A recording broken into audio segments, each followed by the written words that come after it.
అప్పుడు రామారావు ఆ కత్తి పట్టుకొని చిన్న చిన్న ముక్కలుగా తరిగి నూనెలో వేసి టపా టపా బాతూ ఉంటే అవి చిటపటలాడుతూ ఉడికి కాళ్ళకి బుద్ధి చెప్తారన్నమాట. మావయ్య మన పెళ్ళాలు. అబ్బా నీ పెళ్ళాం నా పెళ్ళాం అను భాస్కరం, మన పెళ్ళాలు అనుకో, వినడానికి ఏం బాగాలేదు. అప్పుడు రామారావు వచ్చి నువ్వుండదినా అమ్మా అలా వేగిన వాటి మీద ఉప్పు కారం జల్లి దాచుకుంటే అబ్బా ఎంత బాగుంటుందో. ఉండవమ్మా అత్తయ్య, ఇప్పుడే కథ బాగుంటుంది. రామారావు వాణిశ్రీని చూస్తాడన్నమాట. వచ్చారా, మధ్యలో మాట్లాడించకంటే కథ చెప్తున్నాను. ఆ కలకత్తా బాబా వండడం గురించి చెప్తున్నాను మావయ్య.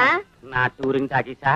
మా అమ్మే దొరికిందా నీకు వేధించుకు తినడానికి? నా కదిలే మిలిటరీ భోజన హోటల్ మా అక్కే దొరికిందా వేయించు తినడానికి? అబ్బా ఉండండి, ఏదో చెప్దాం అనుకున్నాను మర్చిపోయాను. సింగినాదం జీలకర్ర. ఆ బాబు మీద జీలకర్ర కూడా వేస్తే చాలా బాగుంటుందమ్మా. DDT వేస్తే ఇంకా బాగుంటుంది. ఉండండి, సరే మళ్ళీ పాట దగ్గర నుంచి మొదలు పెడతానే.